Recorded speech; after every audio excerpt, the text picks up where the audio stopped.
మనమైతే ఈ ఫోన్లు అన్ని కూడా వాడుతున్నాము. ఈ ఫోన్లు వాడటం మనకు అప్పుడు ఎట్లా వచ్చింది, ఏమొచ్చింది, ఈ ఫోన్లు ఎవరు తెచ్చారు మన దేశంలోకి, అంటే ఇంత ఈజీగా ఫోన్ ఎట్లా కొనుక్కోగలుగుతున్నాం. నాకు ఐడియా ఉన్నంత వరకు అయితే 1989లో మా ఇంట్లో ఒక ఫోన్ రావాలంటే ఒక 10,000 రూపాయలు ఏదో కడితే ఏ సంవత్సరానికి 2 సంవత్సరాలకు ఒక టెలిఫోన్, అంటే ఒక మీరు చూసి ఉంటారు పాత ఫోన్. అది నేను వేరే ఊరికి ఫోన్ చేయాలన్నా, వేరే ఒక డిస్ట్రిక్ట్ కి ఫోన్ చేయాలన్నా ట్రంక్ కాల్ అని ఒకటి బుక్ చేసుకొని, వాళ్ళు మధ్యలో ఎవరో ఆపరేటర్ ఉంటారు, ఆ ఆపరేటర్ నుంచి మనం కనెక్ట్ చేస్తే వాళ్ళు మళ్ళీ మనకి కాల్ బ్యాక్ చేసి మళ్ళీ కాల్ మాట్లాడేటువంటి ఈ రకంగా ఉండేది. ఆ తర్వాత స్టేట్ కావచ్చు, వేరే దేశాలు కావచ్చు, ఎస్టీడీ అని, ఏఎస్డి అని, ఇవన్నీ మార్పు చెందుకుంటూ తర్వాత ఈ మొబైల్ రంగం ఎట్లా మన దేశంలోకి వచ్చింది, ఎట్లా దీన్ని మన దేశంలో విస్తృతంగా అంటే ప్రైవేట్ రంగానికి మార్చగలిగారు అని తెలుసుకునేటువంటి ప్రయత్నం మన ఇంటర్వ్యూలో అయితే చేద్దాం.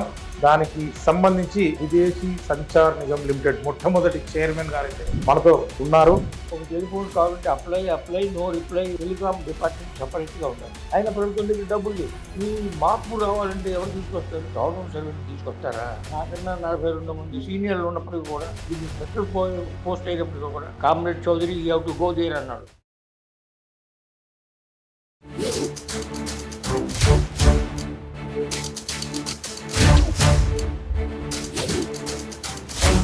అంటే మనం సనాతన ధర్మం గురించి కూడా ఇంకొక ఇంటర్వ్యూలో చేసిన ప్రయత్నం చేద్దాం. ముఖ్యంగా ఇప్పుడు టెలిఫోన్ రంగం గురించి అయితే మనం మాట్లాడుతూ ఉన్నాం. అంటే మొదటగా మీరు అంటే బిఎస్ఎన్ఎల్కి కూడా మొట్టమొదటి చైర్మన్గా, మేనేజింగ్ డైరెక్టర్గా కూడా వ్యవహరించడం జరిగింది. మీకు 2017లో పద్మశ్రీ పురస్కారం కూడా లభించడం జరిగింది. అంటే మీరు ఆ రంగంలో అంటే ఎట్లా రాణించారు? అంటే నాకు తెలిసినంత వరకు ఒక మామూలు ఉద్యోగాన్ని నేను అనుకుంటున్నాను. నాకు ఎగ్జాక్ట్గా అప్పుడు పరిస్థితి అయితే నాకు తెలీదు.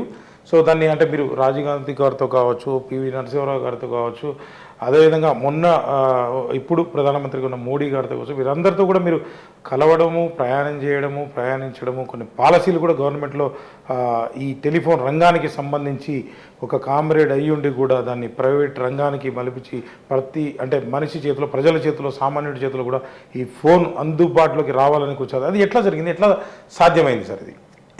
నేను టెలికాం ఇంజనీరింగ్లో గ్రాడ్యుయేట్ని. దాని తర్వాత డిపార్ట్మెంట్లో కాంపిటేటివ్ ఎగ్జామినేషన్ రాసిన తర్వాత క్లాస్ 1 ఆఫీస్లో చేరాను. దాని తర్వాత కలకత్తాలో టెలిఫోన్ ఎక్స్చేంజ్ నిర్మాణం మొదలుపెట్టాను.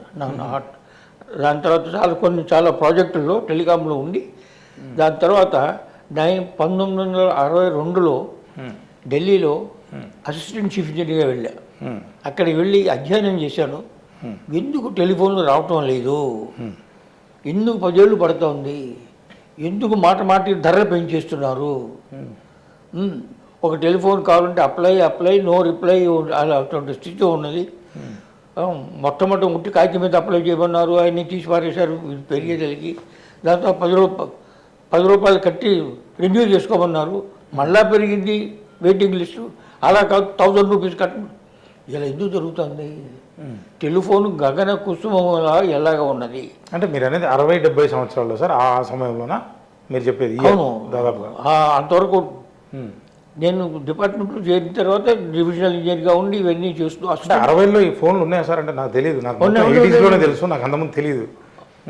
1896లో మొట్టమొదటి టెలిఫోన్ ఇండియాలో సిమ్లాలో ఉంది. 1896 టెలిఫోన్ కనిపెట్టబడింది 1876లో కనిపెట్టారు. గ్రాహం బెల్ ఎవరో కనిపెట్టారని చెప్తారు. ఏంటంటే టెలిఫోన్ ఎందుకు రావటం లేదు, ధరలు ఎందుకు పెరుగుతున్నాయి, ఎందుకు మాటికి ధర పెంచడం, ఉన్న అప్లికేషన్ తీసి పారేసేసి మళ్ళీ 10 రూపాయలకు పెట్టి కట్టండి, పెరిగిపోతే తీసి పారేసేసి ఐడెంటిటీ కూడా ఇన్వాలిడేట్ చేసి 1000 రూపాయలు కట్టండి. ఇలా ఎందుకు చేస్తున్నారు? అంటే ప్రొడక్షన్ తక్కువ ఉండొచ్చు నా ఉద్దేశం, నాకు తెలిసినంత వరకు. ఏమండి, అంటే టెలిఫోన్ ప్రొడక్షన్ తక్కువ, అంత సర్వీస్ ఇవ్వలేకపోతున్నాము, ఇన్ఫ్రాస్ట్రక్చర్ లేదేమో నా అనుమానం. సర్వీస్ వేరు, ముందు టెలిఫోన్ రావటం వేరు. టెలిఫోన్ ఎందుకు రావటం లేదు అసలు?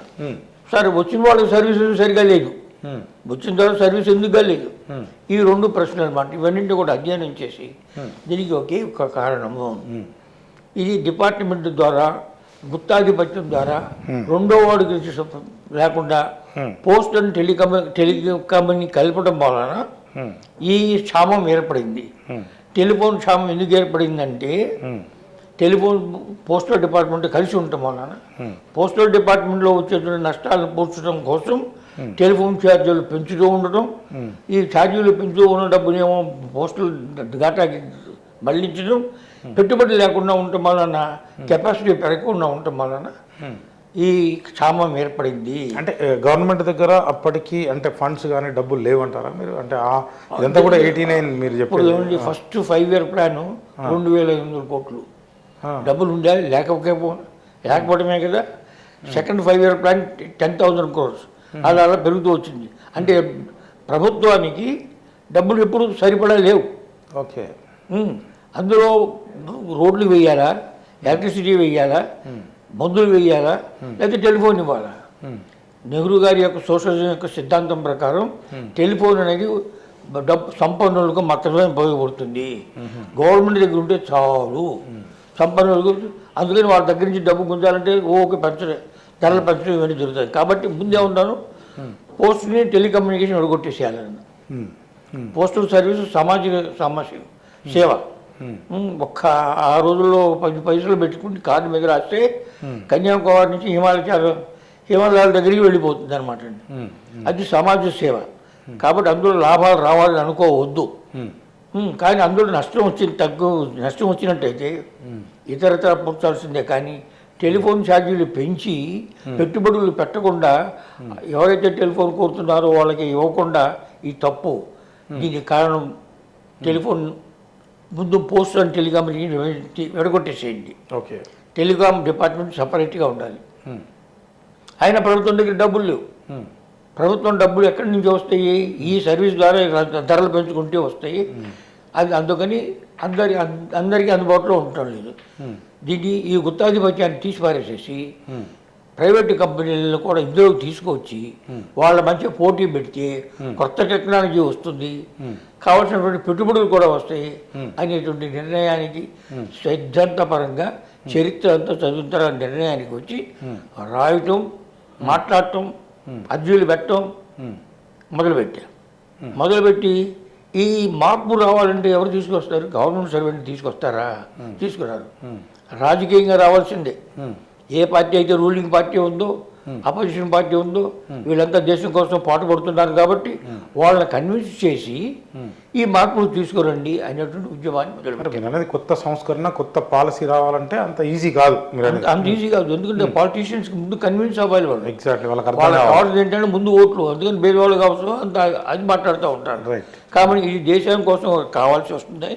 దీనివల్ల ఎన్నో ప్రయోజనాలు ఉండవని వాళ్ళకి చెప్పాలి, వాళ్ళకి నచ్చాలి. వాళ్ళు ఇటువంటి మార్పులు తీసుకురావడానికి సిద్ధం అవ్వాలి. అందుకని ప్రభుత్వంలో పనిచేస్తూనే రాజకీయవేత్తలకి ఈ విషయాల గురించి మాకు చెప్పడం. అంటే మీరు ఇంజనీర్గా ఉన్నారు అప్పటికి? డిపార్ట్మెంట్లో ఉన్నారు? డిపార్ట్మెంట్లో ఉన్నాను. సామాన్యంగా ఏమంటారంటే గవర్నమెంట్ సర్వెంట్ అయిన తర్వాత నువ్వు ఇటువంటి మాట్లాడటానికి వీల్లేదు అని అంటారనమాట. నేను ఎప్పుడో కమ్యూనిజంలో ఉన్నాను. ఎందుకు ఉన్నానంటే సమాజానికి మేలుపడాలి. సమాజానికి మేలుపడాలంటే ప్రభుత్వం ఒక అంగం అనమాట అండి. That's one instrument through which the society can be uplifted, changes can be brought. కాబట్టి గవర్నమెంట్ సర్వెంట్లకి 2 రోల్స్ ఉన్నాయి.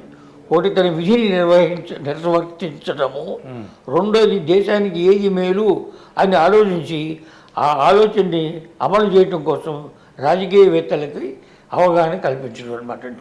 ఈ 2 సరిగ్గా చేస్తూ మొదలు పెడుతూ వలన ఉత్తర డిపార్ట్మెంట్ తీసేసేయండి.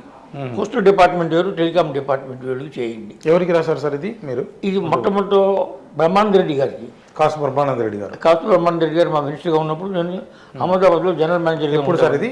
ఏ ఇయర్లో దాదాపుగా? అది 1971, 74 అప్పుడు బ్రహ్మానంద రెడ్డి గారు మీరు కలిసారు? Telecom minister. ఆయన కలిసి ఆయనకి నచ్చ చెప్పారు.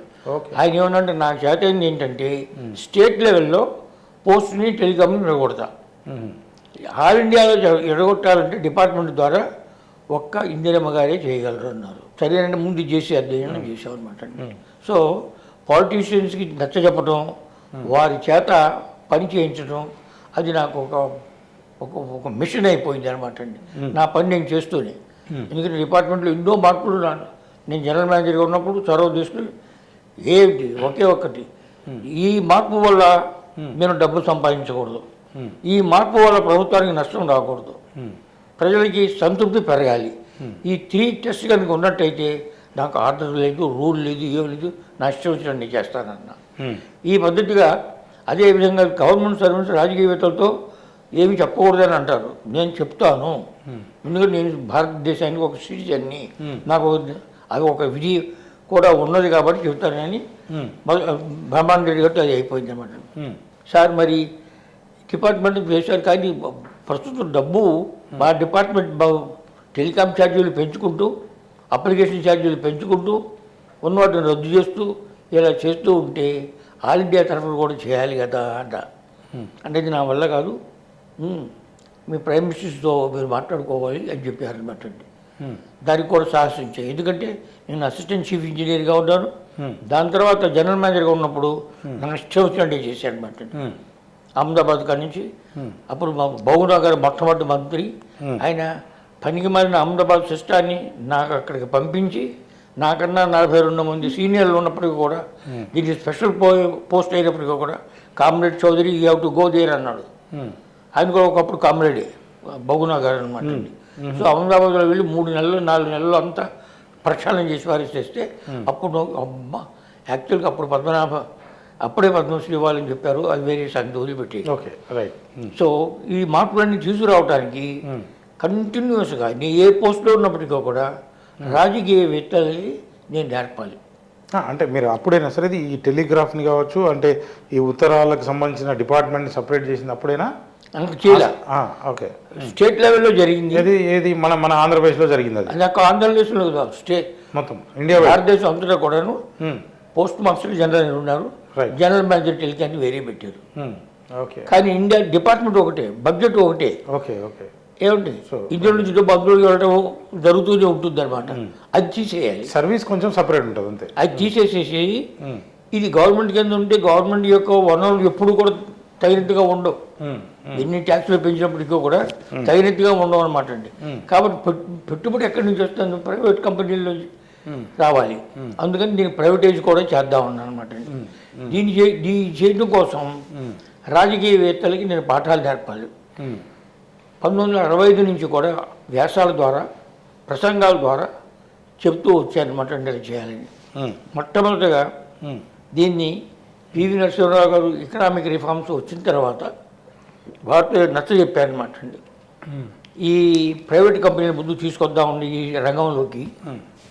ఇంకా మేము కంపెనీని బట్ల ముందు ప్రైవేట్ కంపెనీని తీసుకొద్దాం అంటే యూనియన్స్ అన్ని అపోజ్ చేసినాయి.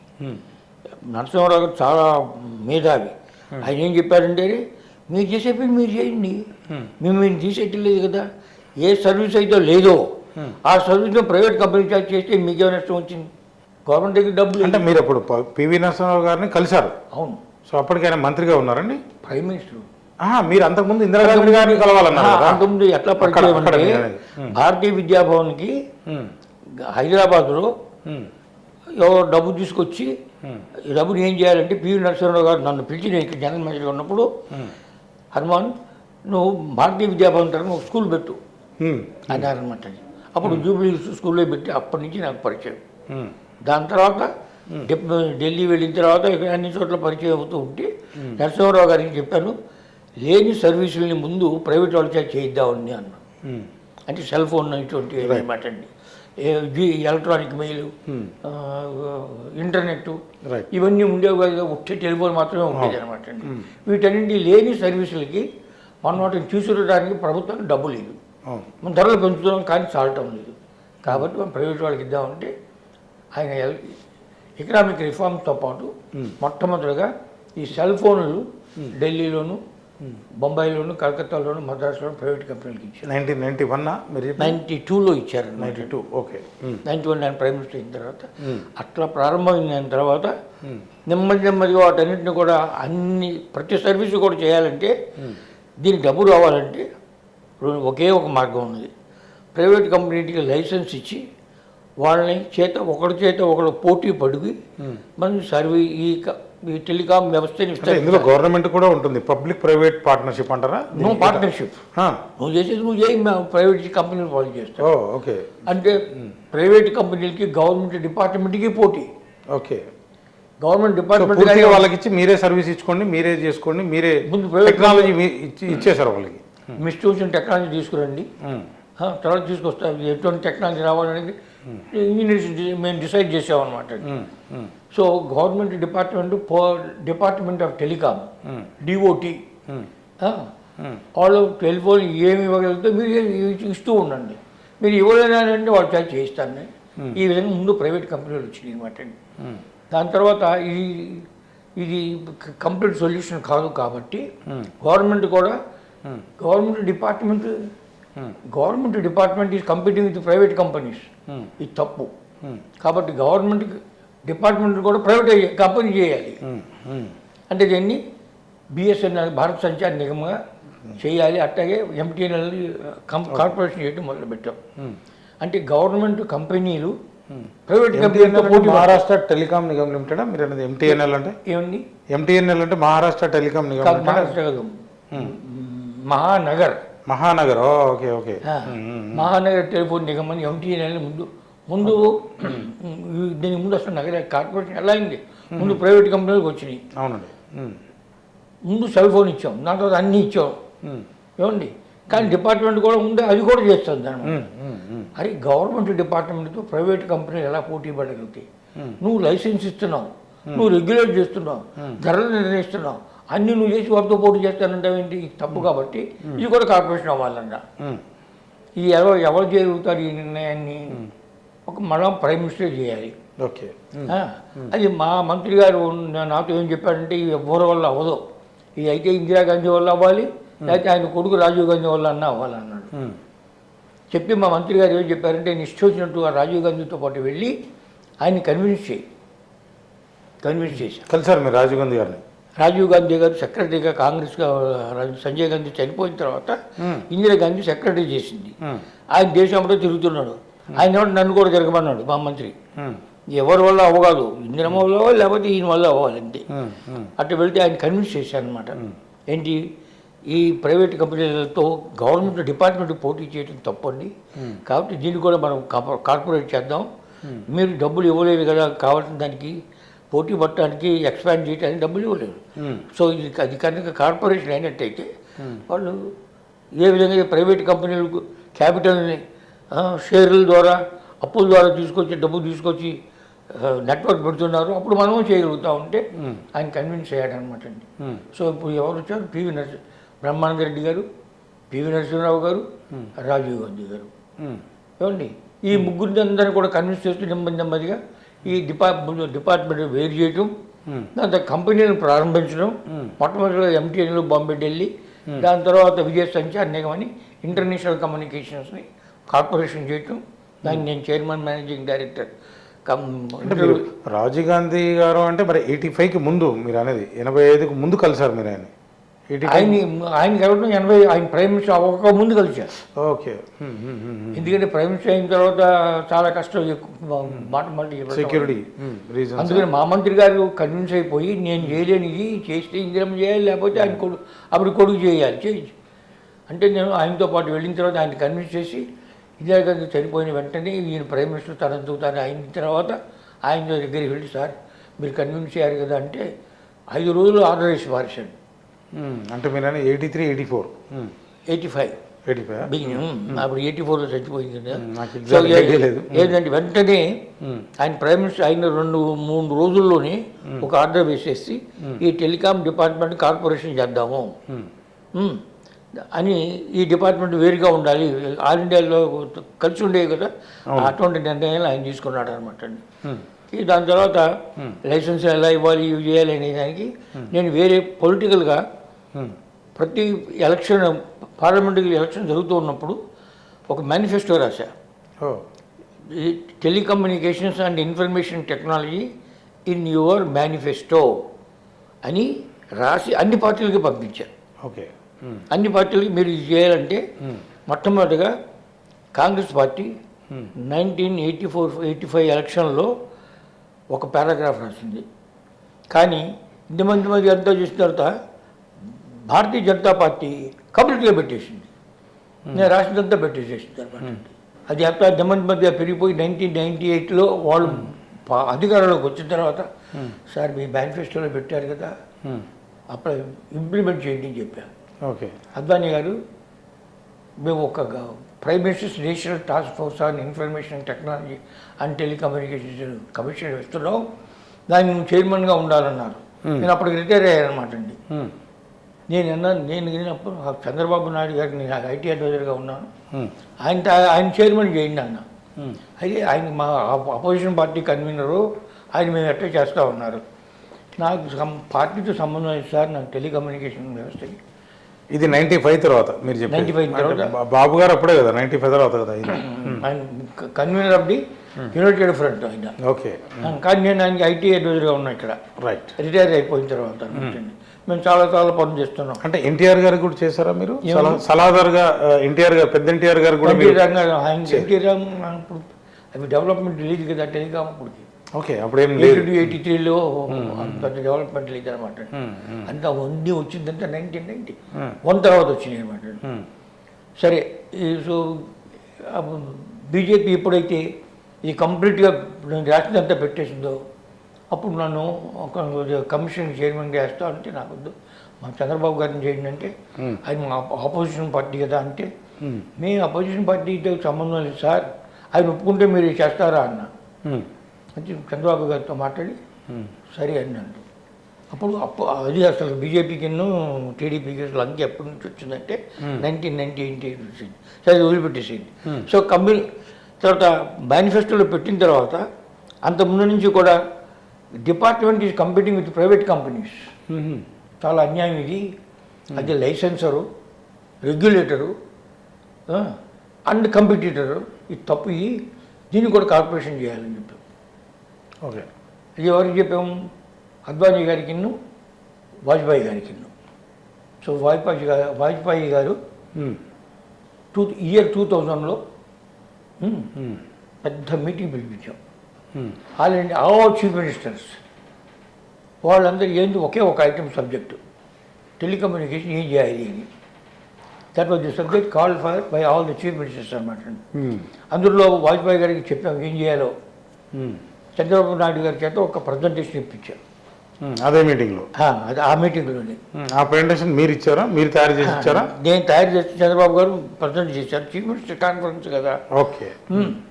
ఆయన అంతకుముందు వాజ్పేయి గారితో ఏం చెప్పామంటే, మీరు ఇదంతా విన్న తర్వాత I have decided to corporatise the telecommunications, government telecommunications effective from 2 October 2000 అని చెప్పి మీరు వెళ్ళిపోండి అందాం. అంతకుముందు మేము అంతా మీటి ఆయన అదే చెప్పి వెళ్ళిపోయాడు. అందరూ చీఫ్ మినిస్టర్స్ ఉన్నారు. ఇటువంటి కాన్స్పిరసీ ఎందుకు చేశారని నన్ను తర్వాత అడిగారు. అంటే ఆయన ఇక్కడ కానీ కూర్చుంటే మీరు కమిటీ వేయమంటారు. జ్యోతి బాసు ఈ 2 వాళ్ళంతా కూడా ఉన్నారు. Chief ministers conference on telecom అని. పశ్చిమ బెంగాల్ ముఖ్యమంత్రి గారు అప్పట్లో. అందులో కరుణానిధి వీళ్ళంతా ఉన్నారనమాట. తమిళనాడు. వీళ్ళు గొడవ చేస్తారు, వీళ్ళు వెళ్ళిపోండి అంతే. కమిటీ ఆయన అనౌన్స్ చేసి వెళ్ళిపోయాడు. మా సెక్రటరీ కూడా తెలియజే విషయం, వాడు కూడా స్టన్ అయిపోయాడు అనమాట. ఎందుకంటే ఆయన కూర్చున్నాడంటే కమిటీ వేయమంటారు, కమిటీ పెట్టి ఏం చాలదు అనమాట. సో ఈ విధంగా ఒక ఎంటీఎన్ఏ కాకుండా telecommunication all over India Bharat Sanchar Nigam లిమిటెడ్గా అలా తయారైంది అనమాట. ఈ కార్పొరేషన్లు అవటం వలన ఈ కాంపిటీషన్ రెగ్యులేట్ చేయడానికి వేరే ఉండాలని telecom regulatory authority of India అని ఒక బిల్ తయారు చేశారు. ఆ బిల్ని పాస్ చేయించి అసెంబ్లీలో పార్లమెంట్లో ఆ విధంగా టెలికామ్ రెగ్యులేటరీ అథారిటీ ఇది అంపైర్ అనమాట అండి. కంపెనీలు పోట్లాడుకుంటుంది, కాంపిటీషన్ చేసుకుంటాను. అంటే ఇప్పుడు ఈ ట్రాయ్ అంటున్నాం ఇప్పుడు మీరు చెప్పేది, ఆ ట్రాయ్ ఏదైతే ఉందో అది మీరు తీసుకొచ్చింది కానీ దానికి పాలసీ మీరు ఇచ్చారా? ట్రాయ్గా ఉండాలి అని దానికి చట్టం బిల్ రాసింది కూడా నేను, డ్రాఫ్ట్ బిల్ కూడా రాశాను అనమాట అండి. నేను అప్పటికే ఆల్ వరల్డ్ అంటే ఇంటర్నేషనల్ టెలికమ్యూనికేషన్ యూనియన్ తరఫున కొన్ని దేశాల్లో నేను అడ్వైజర్గా ఉన్నా. ఒక సంవత్సరం పాటు అంటే ప్రైస్ ఇంత ఉండాలి, ప్రజలకు ఇంత అందించాలి, ఈ సర్వీస్ ఏ సర్వీస్ అయినా సరే అన్ని టెలిఫోన్లు కూడా అన్ని టెలిఫోన్ కంపెనీలు కూడా ఈ రకంగా ఇవ్వాలన్నా ట్రాయ్ అనేది అప్పుడున్న ఉద్దేశం ఏంటి సార్? అది కంపెనీ ఎలా చేయాలి, లైసెన్స్ కండిషన్స్ ఎలా ఉండాలి. ఓకే. ఎందుకంటే గవర్నమెంట్ కంపెనీ కదా, గవర్నమెంట్ కంపెనీ తనకి ఇష్టం చోట రాస్తే కలవాళ్ళు ఏమైపోతారు.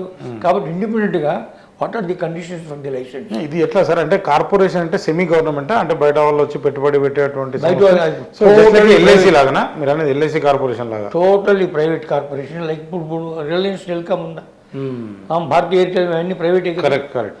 అదేవిధంగా BSNL government corporation. Okay, government సంస్థనే కానీ ఇది ఒక ప్రైవేట్ సంస్థ. వాళ్ళ దగ్గర ఉన్నటువంటి డబ్బుతో ఈ కార్పొరేషన్ వాళ్ళు ఏర్పాటు చేశారు. వాళ్ళ డబ్బుందో వాళ్ళు చేశారు, మన డబ్బు ఉందని మనం. ఓకే, ఇప్పుడు దీనికి గవర్నమెంట్ పెట్టుబడి పెట్టింది అంతే. ఎంపీలను షేర్స్ కూడా తీసుకుంది, ప్రజలకు షేర్స్ ఇచ్చింది. అది పెద్ద గుదిబండ కూర్చుంది అన్నమాట. దాన్ని ఏం చేయాలనేది. సో బిఎస్ఎన్ఎల్ ఈ విధంగా వచ్చింది. ఇవన్నీ కాంపిటీషన్ రావటం వలన ఒకప్పుడు ఆ యూపీఏ గవర్నమెంట్ ఉన్నప్పుడు, కంపు గవర్నమెంట్ ఉన్నప్పుడు 17 కంపెనీలు పోటీ పడ్డాయి. లైసెన్సులు ఎవరు ముందు వస్తే వాడికి ఇస్తారని చెప్పేసి మీరు తెలుసు కదా, రాజా కంపెనీ అన్నమాట అండి, తమిళనాడు రాజా. అయినప్పటికీ కూడా ఆ కాంపిటీషన్ ఉండటం వలన నెలకి 1.5 కోటి టెలిఫోన్లు ఇచ్చేవాళ్ళం. అంటే మీరు అనేది ఏంది, ఈ మొబైల్ ఫోన్లు ఇచ్చి ప్లస్ ల్యాండ్లైన్ ఫోన్లు ఇవన్నీ ఇంకా ఎవరు కావాలండి. అప్పుడు ఉన్నాయి కదా సార్, కొంచెం ఈ ఎయిర్టెల్లో కానీ టాటాలో కానీ ఉన్నాయి, మీరు అన్నప్పటికీ ఉన్నాయి. అప్పుడు 1991 ఆ టైంలో ఉన్నాయి. లైసెన్స్ ఏమి ఇచ్చాము, నువ్వు ఇది చేయొచ్చు అది చేయొచ్చు అన్ని ఏదైనా చేయొచ్చు. ఫోన్ ఎనీ ఫోన్ ఇవ్వచ్చు. ఎనీ ఫోన్ రేడియో ద్వారా ఇస్తావా, గోతులతో ఇస్తావా, వైర్లు పెట్టి ఇస్తావా, ఇష్టం వచ్చినట్టు ఇచ్చు. ఎవరు నొక్కుతాడు, పెద్ద టెక్నాలజీని పెట్టుకున్నాడు, మంచి టెక్నాలజీ పెట్టుకుని వాడు నొక్కుతాడు అనమాట. చివరికి అదే జరిగింది.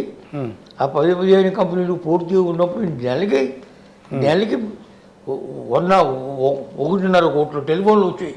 నెలకి 1.5 కోట్లు. 1980 1 కోటి టెలిఫోన్ ఉండేది మనకి. ఏమండి, దేశం అంతా కలిపి 1 కోటి టెలిఫోన్ ఉంటే నెలకి 1 కోటి పైన టెలిఫోన్లు ఇచ్చాం ఈ కాంపిటీషన్ వల్ల అనమాట. అంటే మీరు చెప్పేది అదే సమయంలో ఈ ఇంటర్నేషనల్ టెలికామ్ యూనియన్ సంథింగ్ ఏదో జెనీవాకు సంబంధించింది ఒకటి ఉంది. దానికి గౌరవ సభ్యులుగా అంటే అక్కడ ఈ టెక్నాలజీ లేదా అంటే ఏం చేశారండి, అంటే సింగపూర్ కావచ్చు ఇన్స్టిట్యూట్ చేసుకో. ఓకే, ఏమండి, ప్రపంచంలో ప్రైవేట్ కంపెనీలు ఉన్నాయి, వాళ్ళు టెక్నాలజీ ఎక్విప్మెంట్ తయారు చేస్తారు. సర్వీస్ ఎవరు, సర్వీస్ కంపెనీలు వేరు, ఎక్విప్మెంట్ ప్రొడ్యూస్ చేసే కంపెనీలు వేరు. ఇప్పుడు ఎరిక్సన్ అని ఉందన్నమాట అండి. ఈ కంపెనీలన్నీ ఏం చేస్తారు, మనకి ఎక్విప్మెంట్ తయారు చేస్తుంది, హార్డ్వేర్ తయారు చేసి ఎవరు పడితే యూకే కంపెనీ అనుకుంటా ఎరిక్సన్. ఎవరు పడితే ఎవరు కంపెనీ పెట్టుకుని వాళ్ళ దగ్గర టెక్నాలజీ పెట్టుకుని స్విచ్చింగ్ ఎక్విప్మెంట్, టవర్స్ గెవర్స్ ఇవన్నీ చేసుకోవచ్చు అనమాట. సో కాంపిటీషన్ ఫుల్గా ఉండటం వలన వాటి యొక్క పర్యవసానం ఏమిటి, దానికోసం ఎందుకు చేసామంటే అందరి చేతుల్లో టెలిఫోన్ ఉండాలి. ఆ టెలిఫోన్ ప్రపంచంలో ఏ సేవలు ఇస్తున్న ఇంటర్నెట్ అనగా ఎలక్ట్రానిక్ మెయిల్ అనగా అన్ని సేవలు కూడా రావాలి. అదే సార్, నేను ఏమనేదంటే ఇప్పుడు మీరు అంటే సింగపూర్ కావచ్చు, హాంకాంగ్, జెనీవా మీరు ఎందుకు పోయారు అంటే నేనేమంటున్నా అంటే మన దేశంలో టెలిఫోన్ని అభివృద్ధి పరచడానికి మీరు ఒక పాలసీ డిజైన్ చేసి ఇచ్చారు, ఒక ట్రాయ్ని పెట్టగలిగారు మీరు, ఒక బిఎస్ఎన్ఎల్ లాంటిది ఒక కార్పొరేషన్ పెట్టాలని అంత బాగుంది. కానీ ఆ దేశానికి అంటే అక్కడ కూడా అభివృద్ధి చేద్దామని వాళ్ళు పిలిచారా, ఆ జెనీవా ఏదైతే మీరు పెట్టారో దానికి ఒక గౌరవ సభ్యులుగా మీరు ఉండడం జరిగింది. అంటే ఆ అంశాల గురించి చర్చించే ప్రయత్నం చేద్దాం అసలు.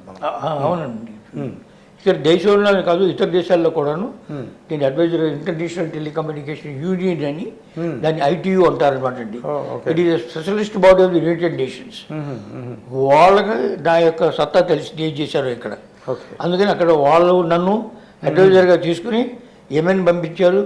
అక్కడ 1.5 సంవత్సరాలు 5 దేశాల యొక్క ఎక్స్పర్ట్స్ నా కింద పనిచేశారు. అవి లీడర్ అనమాట అండి. వాళ్ళందరికీ టెలికామ్.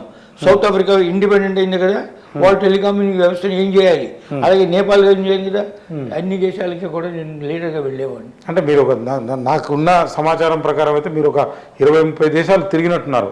అంటే మన దేశంలో ఏ రకంగా అయితే టెలిఫోన్ రంగాన్ని ప్రైవేటైజేషన్ చేసి ప్రజలకి చేరువుగా తక్కువ ధరలో అందించే విధంగా ప్రయత్నం చేశారో ఇన్ని దేశాలు మిమ్మల్ని పిలిచినట్టుంది. అంటే 85 సార్లు ఫారిన్ వెళ్ళి 65 దేశాల్లో స్పీచెస్ ఇచ్చి ఇంటర్నేషనల్ టెలికమ్యూనికేషన్ వాళ్ళ గవర్నమెంట్ కంపెనీ వాళ్ళందరికీ మార్గదర్శనం చేశాను అనమాట. అందుకని నేను ITU ఎక్స్పర్ట్ అంటారు, ఇంటర్నేషనల్ టెలికమ్యూనికేషన్ యూనియన్ ఎక్స్పర్ట్ అంటారు.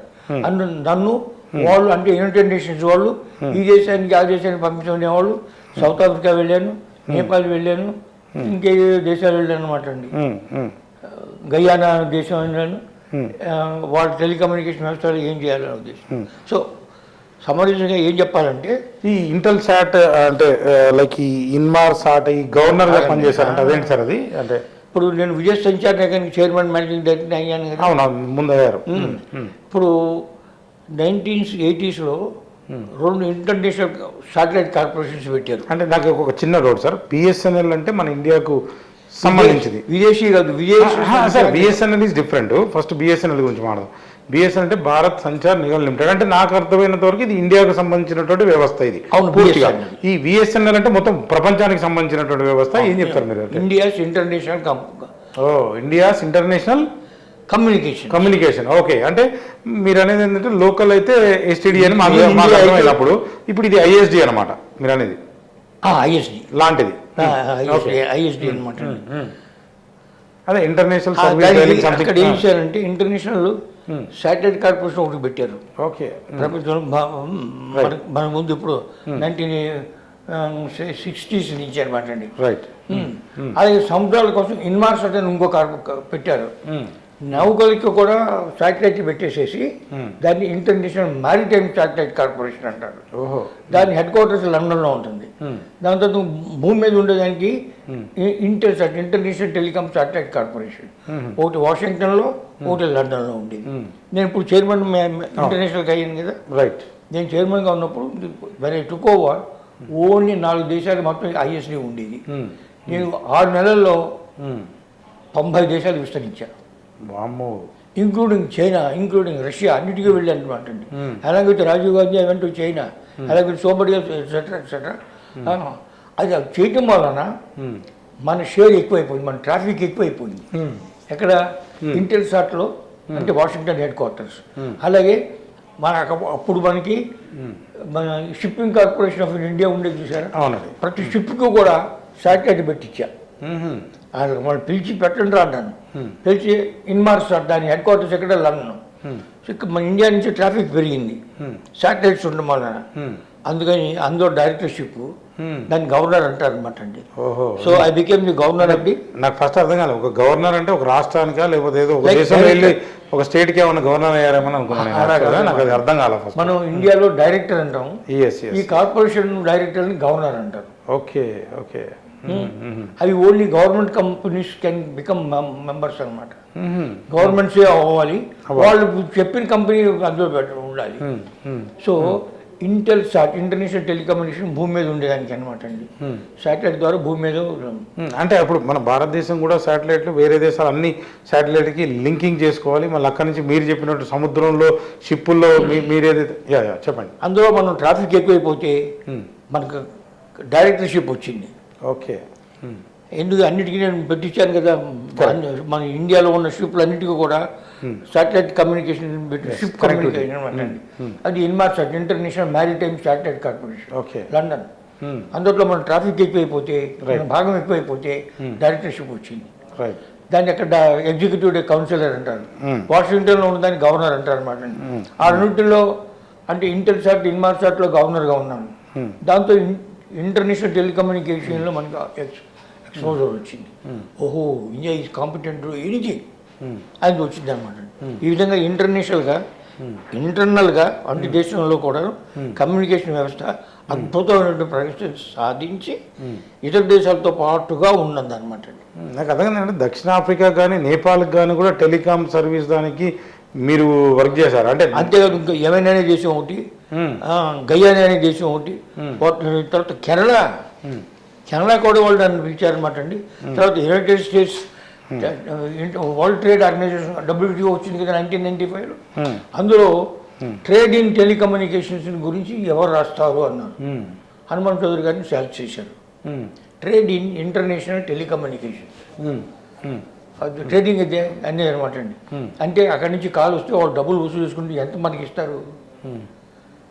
అమెరికాలో వాడు ఎస్టీడీ కాల్ ఇంటర్నెట్ ఇండియాకి పిలిస్తే వాడు ఇన్స్టిట్యూషన్ ఛార్జ్ చేసుకోవచ్చు. అందుతో మనకి ఎంత రావాలి. అలాగే మనం ఇన్స్టిట్యూషన్ మనం ఛార్జ్ చేసుకుని అందుతో అమెరికా వాడికి ఎంత ఇస్తాం. ఇటువంటి అన్ని కూడా ఆ ట్రేడ్ ఆర్గనైజేషన్ డిసైడ్ చేసేవాళ్ళం. అందులో నేను మెంబర్గా ఉండేవాడిని. ఇతర దేశాలకి కన్సల్టెంట్గా కూడా ఉన్నాను అనమాట. సరే సార్, అంటే దీనివల్ల కంప్లీట్గా మీరు ఏదైతే టెలిఫోన్ రంగాన్ని ఇంత తీసుకురావడంతో అంటే నాకు ఐడియా ఉన్నంత వరకు ఒక రిలయన్స్ ఫస్ట్ మొదటగా వచ్చి ఒక ఫోన్ కొనాలంటే ఒక 13,000 రూపాయలు లేకపోతే దానికి 7 రూపాయలు కాలింగ్ అవుట్ గోయింగ్ చేయడానికి నాకు ఫోన్ ఉన్నప్పుడైతే నాకు అది గుర్తుంది. దాని తర్వాత అది ఎంత చీప్ అయిపోయిందంటే రిలయన్స్ అనే సంస్థ మార్కెట్లోకి వచ్చినప్పుడు 500 రూపాయలు ఒక నూనె క్యాన్ కొంటే కూడా నీకు ఫోన్ ఇచ్చే స్థితికి వచ్చారు. దాంట్లో కూడా వీడియోలు చూసేటువంటి ఇదిగా దూసుకెళ్ళింది. అంటే ఇది ఎట్లా జరిగిందంటారు? దీనికి ఎట్లా మీరు కృషి చేశారంటారు? అంటే మొత్తం ప్రైవేట్ రంగాన్ని కూడా నాకు 2002 అనుకుంటా, 2000 ఎగ్జాక్ట్గా ఐడియా లేదండి, వీళ్ళు కేబుల్స్ అన్ని కూడా రోడ్డు నుంచి ఫైబర్ ఆప్టిక్తో వేసేవాళ్ళు మీరు, అంటే శాటిలైట్తో పాటు. అదేంటి సార్ అది? దాని గురించి ఏమైనా చెప్పగలుగుతారా? కాంపిటీషన్ అంటే అందులో నెగ్గాలంటే టెక్నాలజీ, కొత్త టెక్నాలజీ తీసుకురావాలి కదా. అవును.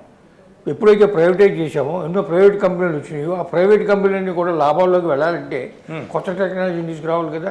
ఆ విధంగా కొత్త టెక్నాలజీ వచ్చింది దేశానికి. ఏమండి ఈ సెల్ ఫోన్ ద్వారా ఇంకా ఎన్నో సర్వీసులు అన్నీ వచ్చేసినాయి. ఈ సంస్కరణ రాకముందు భారతదేశంలో 100 కోట్ల జనాభాకి 1 కోటి టెలిఫోన్లు ఉండేవి. ఇప్పుడు మనం 145 కోట్లు.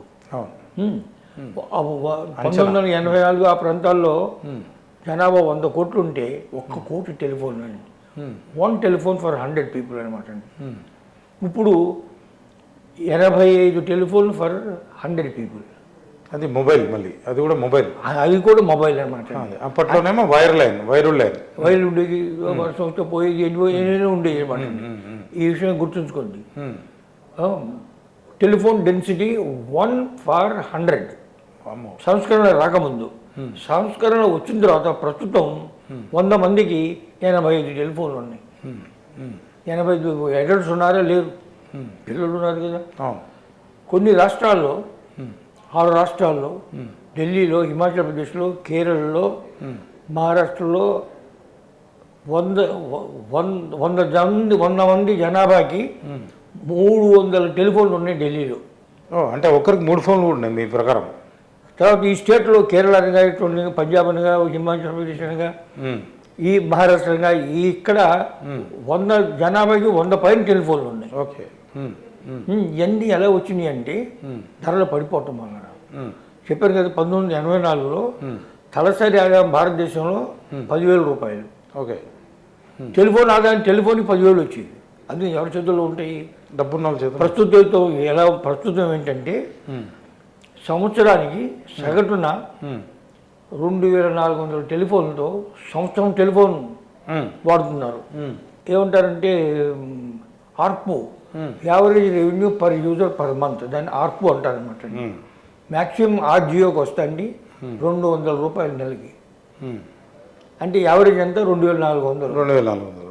అప్పుడు పర్ క్యాపిటల్ ఇన్కమ్ ఎంత? 10,000 రూపీస్. టెలిఫోన్ రెవెన్యూ ఎంత? 10,000 రూపీస్ పర్ టెలిఫోన్. ఎంతమందికి ఉంటుంది? ఇప్పుడు మనం తలసరి ఆదాయం దాదాపు 2 లక్షల కోట్లు భారతదేశంలో. 2 లక్షల కోట్లలో 2,400 మాత్రమే టెలిఫోన్ ఖర్చు పెడుతున్నారు. 2,400 అంటే తలసరి ఆదాయం ఒక వ్యక్తికి ఎంత ఉంటుంది? 2 లక్షలు దాదాపు భారతదేశంలో ఉంటే తలసరి టెలిఫోన్ ఖర్చు ఎంత? 2,400. చీప్ అయిపోయింది. 2,400 అంటే ఎన్ని? 4 రోజుల కూలీ. అంతేనా? అంతే.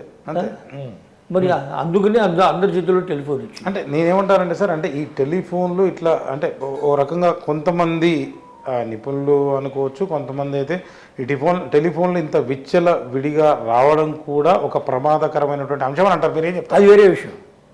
దాన్ని అన్ని విషయాలు దానికి ఉపయోగం ఉంటుంది, దురుపయోగం ఉంటుంది. టెక్నాలజీ అభివృద్ధి చెందడం కొన్నిటికి మంచిది, కొన్నిటికి మంచిది కాదు. ఆ దురుపయోగం ఇప్పుడు ఆర్టిఫిషియల్ ఇంటెలిజెన్స్ వస్తుంది, దానివల్ల ఇంకా ఎక్కువైపోతుంది. అది వేరే విషయం అనమాట. అది మన నీతి నియమాలను బట్టి, మన సంస్కారాన్ని బట్టి, మనం వాడే పద్ధతిని బట్టి, మనం వాడే ఇండివిజువల్ కంట్రోల్ మోకం కాదనమాట. ప్రతి వాడికి స్వతంత్రం ఇష్టం వాడుకుంటాను టెలిఫోన్. అందుకని అది వేరే విషయం అనమాట అండి. ఈ అందరి దగ్గర నేను ఎప్పుడు మనం 1956లో మొదలుపెట్టాను నా ఉద్యోగం. ఏమని? హాత్ మే టెలిఫోన్, గాँव गाँव में internet, community for pleasure, communicate for work. నువ్వు పని చేయాలంటే టెలిఫోన్ వాడుకో. ఇంటికాడ కూర్చుని ఐటీ వాళ్ళు అంతా పని చేస్తున్నారు, అందరూ ఇంటికాడ కూర్చొని చేసుకోవచ్చు కదా. రైట్. ఈ 3 ఉద్దేశాలు ఏంటి హాత్ ప్రతి వాడి చేతుల్లో టెలిఫోన్ ఉండాలి, ప్రతి గ్రామంలో ఇంటర్నెట్ ఉండాలి, నువ్వు పని చేసుకోవాలంటే కమ్యూనికేట్ చేయి టెలిఫోన్ ఉపయోగించుకుని, నువ్వు ఎవరికైనా వాటేసుకుందాం అనుకుంటే కొట్టుకుందాం, హ్యాండ్ షేక్ ఇద్దాం అంటే అప్పుడు ప్రయాణం చేయి. ఇప్పుడు మనకి కోవిడ్ వచ్చినప్పుడు ఎవరైనా ఆఫీస్కి వెళ్ళారా? ఇంటికాడి నుంచే పని చేశారా? చదువులు కూడా ఇంటికాడి నుంచి జరిగినాయి. టీచర్లు అక్కడ బ్రాడ్కాస్ట్ చేస్తే సెల్ ఫోన్ల మీద మీరు పని చేసుకునేవారు అనమాట అండి. రైట్. అంటే మీరు ట్రై చేసినప్పుడు అదంతా కూడా ఒక శాటిలైట్ వ్యవస్థ, అంటే ఈ రకంగా టెలిఫోన్లు సెల్ ఫోన్లు అంతా కూడా పనిచేసినాయి. అంటే దాని తర్వాత ఏమైందంటే ఈ వాయిస్ ఓవర్ బేస్డ్ వాయిప్ అని చెప్పి ఇంటర్నెట్, అంటే ఈ ఇంటర్నెట్ కూడా మీరు పనిచేశారా? దేర్ ఈజ్ నో డిఫరెన్స్ ఎందుకంటే కమ్యూనికేషన్ ఇన్ఫర్మేషన్ ద్వారా వస్తున్నామంటే by sight, by reading, by graphics వస్తాయి కదండి.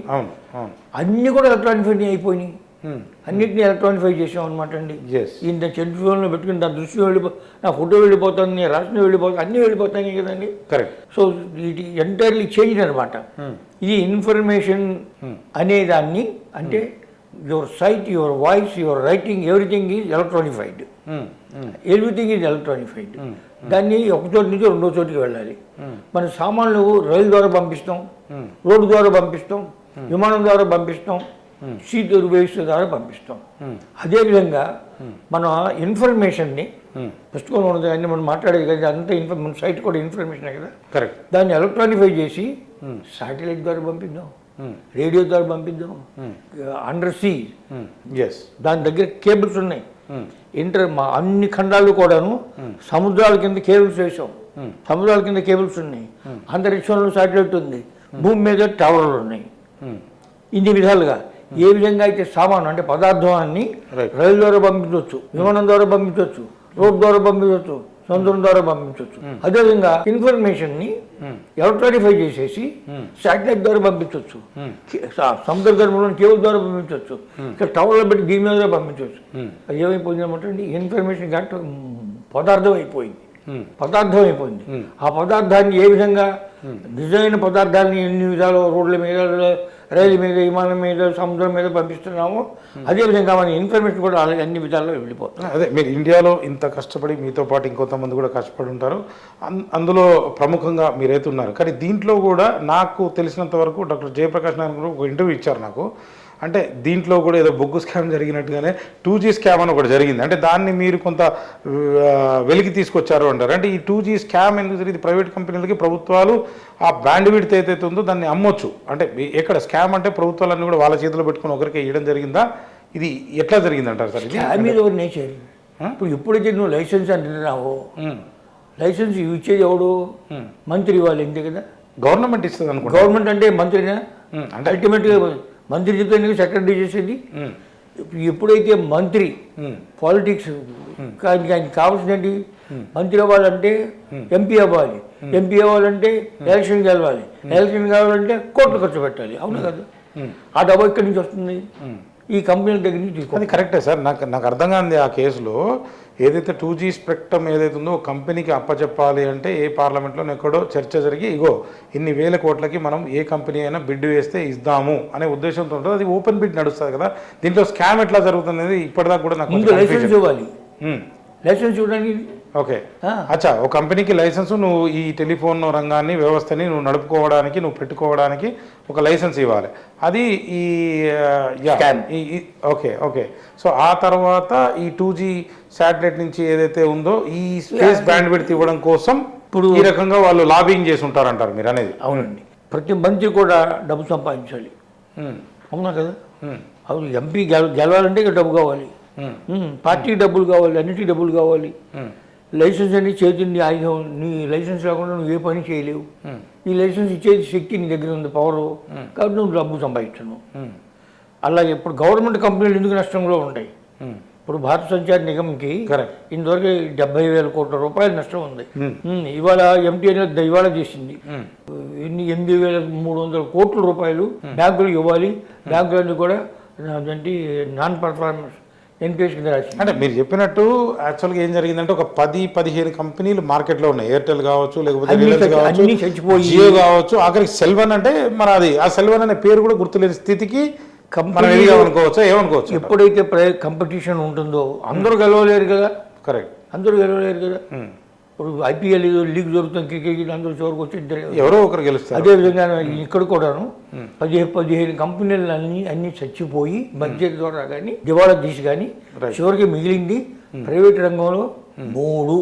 ఎయిర్టెల్, జియో, ఆర్జియో అంటే రిలయన్స్ అనమాట, రిలయన్స్, భారతీయ ఎయిర్టెల్ అనమాట, 3వది వోడాఫోన్ అనమాట అండి, 4వది గవర్నమెంట్ కంపెనీ బిఎస్ఎన్ఎల్. కానీ అది ఎవరికి గుర్తు కూడా ఉన్నట్టు సెల్వన్ అనే కంపెనీ ఉందా లేదా అనేది కూడా తెలుస్తలేదు. బిఎస్ఎన్ఎల్కి లక్షల కోట్ల రూపాయలు నష్టంలో ఉందన్నమాట అండి.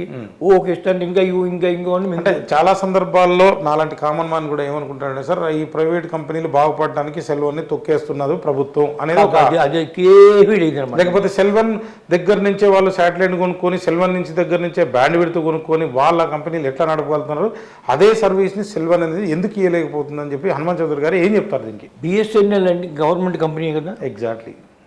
దాని పర్చేసెస్ అన్ని కూడా ఎవరికో గవర్నమెంట్ కంపెనీ అంటే ఇట్ ఈస్ ఎ కార్పొరేషన్. అది కంపెనీ అంటే కార్పొరేషన్ అనమాట అండి. అది ఎక్విప్మెంట్ కొనుక్కోవాలి కదా, కొనుక్కోవాలంటే ఆ టెండర్లు పిలవాలి కదా. ఆ టెండర్ల మీద చేయాలంటే డబ్బు కావాలి. దమ్ము లేక ఈ గవర్నమెంట్ కంపెనీలో ఉన్నటువంటి చైర్మన్, మేనేజింగ్ డైరెక్టర్లు మంత్రి పంపుతున్నారు, మంత్రి గారి మీద కూర్చున్నారు. అదే సార్ నేను నా డౌట్ అదే సార్, కామన్ మ్యాన్గా ఓపెన్గా మాట్లాడుకుందాం సార్. ఈ ఎయిర్టెల్ కావచ్చు, లేకపోతే మీరు అనుకునేటువంటి 3 కంపెనీలు ఏదైతే జియో ఉంది, లేకపోతే వోడాఫోన్ ఉందో, టాటానో ఇంకోటి అనుకోండి, ఈ కంపెనీలన్నీ కలిసి కూడా వాళ్ళకి కొంత డబ్బు ఇచ్చి వీళ్ళని బిడ్లోకి రాకుండా ఆ సంస్థని దిగదార్చే ప్రయత్నం చేశారని చెప్పి ప్రజల్లో ఉన్నటువంటి చాలా అబద్ధం, టోటల్లీ ఇన్కరెక్ట్ అనమాట అండి. కంపెనీషన్లో వేయలేక గవర్నమెంట్ సర్వెంట్కి కంపెనీ నష్టం వస్తే వీడికి జీతం వస్తుందా రాదా? వస్తుందా? అంటే ఏదో అప్పులు చేసి ఇస్తారు, డబ్బులు లేకపోతే ఏమి ఇస్తారు? అప్పులు చేసి ఇస్తారు, ఆ అప్పు మన మీదే పడుతుంది, మనం ట్యాక్స్లు పడుతున్నాం. కరెక్ట్. గవర్నమెంట్ కంపెనీ అంటే కావు కంపెనీ అనమాట, మిగటమే. ఎంత నష్టం వచ్చినప్పుడు ఎయిర్ ఇండియాకి ఎన్ని వేల కోట్ల రూపాయలు నష్టం వచ్చిందండి? కరెక్ట్. 70,000 కోట్ల రూపాయలు వచ్చి చివరికి తాడబడి కొనుక్కున్నాడు కదా. అదేవిధంగా బిఎస్ఎన్ఎల్కి ఇంతవరకు వచ్చింది 70,000 కోట్ల రూపాయలు నష్టం వచ్చింది. 3 లక్షల కోట్ల రూపాయలు గవర్నమెంట్ బొక్కలో పూసింది, ఇంకా నష్టంలో ఉంది అనమాట అండి. దానివల్ల గవర్నమెంట్ సర్వెంట్కి, ఆ గవర్నమెంట్ కంపెనీ పనిచేసేవాడికి ఏమైనా నష్టం వచ్చిందా? వస్తుంది. కంపెనీ మూతపడుతుంది కొద్ది రోజులు. గవర్నమెంట్ సర్వెంట్ మూతపడతాడా? గవర్నమెంట్ కార్పొరేషన్ మూతపడుతుందా? ఎక్కడ జరగలేదే. అమ్మేస్తే తప్పితే, ఎయిర్ ఇండియాని అమ్మితే తప్పితే ప్రైవేట్ వాళ్ళు కొనుక్కున్నారు. ఎవడో కొనకపోతే చివరికి టాటా వాడు అది నేను పుట్టించాను. సేమ్ అదేవిధంగా బిఎస్ఎన్ఎల్ కూడా రేపు పొద్దున్న జరగబోతుంది అని చెప్పి నా అనుమానం. జరగదు, ఎందుకంటే గవర్నమెంట్ పట్టుకుంటుంది. ఎందుకంటే గవర్నమెంట్ బిఎస్ఎన్ఎల్ కూడా ఎక్విప్మెంట్ కొనాల్సిందని, కొనాలంటే లంచం తీసుకోవచ్చు కదా. వాళ్ళకి మీరనేది ఆ హెడ్ ఎవరైతే ఉన్నారో చాతగాక నడపలేక బిఎస్ఎన్ఎల్ ఈ స్థితిలో ఉందని హనుమాన్ చౌదరి గారు చెప్తున్నారు. అంతే. దాన్ని ప్రైవేట్ చేయరు, చేయాల్సిందే దేశం కోసం. ఎయిర్ ఇండియా చేసినట్టు ఎందుకు చేయరంటే, ఈ గవర్నమెంట్ కంపెనీ మళ్ళీ ఎక్విప్మెంట్ కొనాల్సిందే కదా. అందరూ 5G ఇస్తారంటే వీడు 4G కూడా ఇవ్వాలి. ఎట్లా ఏమండి? 4G కూడా ఎక్విప్మెంట్ కొనాల్సిందే కదా. కొనాలంటే లంచం తీసుకుంటాను మంత్రి. ఇంత కష్టపడి ఒక ప్రభుత్వ రంగ సంస్థని ప్రైవేటు పరం అంటే పార్ట్నర్షిప్ కావచ్చు, లేకపోతే పార్ట్నర్షిప్ కాదో, లేకపోతే పెట్టుబడులు ఆహ్వానించి ఇంత వ్యవస్థని, ఇంత నెట్వర్క్ని, టెలిఫోన్ని ఇంత చీప్గా చేయడానికి ఇన్ని దేశాలు తిరిగిన హనుమాన్ చౌదరి గారు మరి ఈ రోజున సెల్వన్ అనే దాన్ని అంటే మొదటి స్థానంలో ఉంచడానికి మీరు ప్రయత్నాలు ప్రభుత్వంతో కావచ్చు, మోడీ గారితో కావచ్చు చేయలేదా అనేది ఇంకో ప్రశ్న. నేను దీన్ని చేయడానికి బ్రహ్మదేవుడు కూడా వీలు కాదు. గవర్నమెంట్ కంపెనీ బిఎస్ఎన్ఎల్ని లాభాల్లో తీసుకురావడం అనేది బ్రహ్మదేవుడు కూడా చేయలేడు. మరి ఏం చేద్దామంటారు? మూసేద్దామంటారా? ఎవరు బ్రహ్మదేవుడు కూడా చేయలేప్పుడు మూసేస్తే అయిపోతుంది కదా. ఖర్చు ఎందుకని కామన్ మ్యాన్ గా నా పైసలు పోతున్నాయి. మూసేయండి నేను మొదలుపెట్టుకుంటున్నా, రాస్తున్న ఆర్టికల్స్ మోడీ గారికి రాసి చెప్తున్నా, ఇది మూసేయండి. ఎందుకు మూసేయరంటే ఇది గవర్నమెంట్ కార్పొరేషన్ కదా, అది కూడా ఎక్విప్మెంట్ కొనుక్కోవాలి కదా. కొనుక్కున్నప్పుడు లంచం తీసుకోవచ్చు. అంటే దీంట్లో ఇంకొకటి ఉంది సార్, అంటే ఇక్కడ మన దేశంలోంచే కాకుండా కూడా ఫారిన్ ఇన్వెస్ట్మెంట్ కనుక ఈ రంగాల్లో కనుక వస్తే, మీరు ప్రైవేట్ రంగాన్ని ఎట్లయితే బాగా ప్రోత్సహిస్తున్నారో దీంట్లో డబ్బంతా కూడా, పెత్తనం అంతా కూడా ఒకరి చేతిలోకి పోయి ఆ పరిస్థితి మనం ఇంకో దానికి అంటే బీదరిలోకి నెట్టవేయబడతాము అనేటువంటి ఇంకొక ఆరోపణ కాదు, నిజమే అంటున్నారు. మీరు ఏం చెప్తారు? ఏమి లేదండి.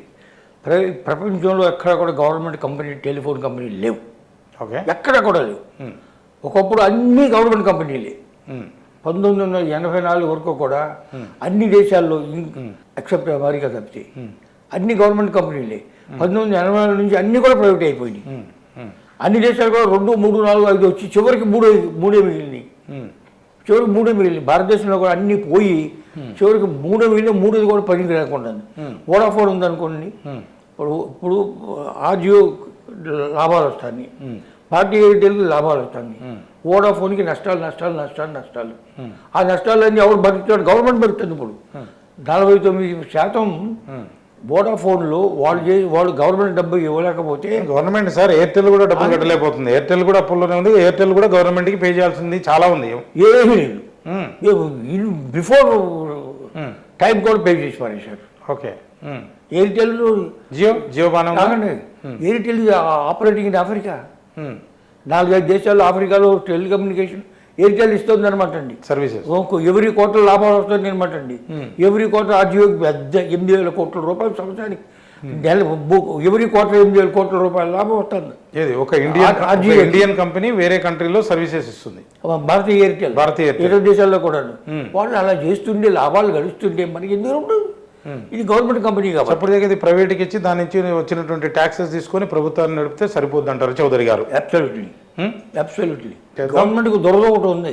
చెప్పండి. ఇప్పుడు నష్టాలు వచ్చిన వోడాఫోన్ కంపెనీని 49% ఓటా ఎందుకు తీసుకుంది అంటే 2 కంపెనీలు గవర్నమెంట్తో నష్టాల్లో ఉన్నాయన్నమాట. అంటే మీరు అనేది లాలుచి పడ్డారంటారా? నేను కామన్ గా నాకు అది అనిపిస్తుంది. ఏం చెప్తారు?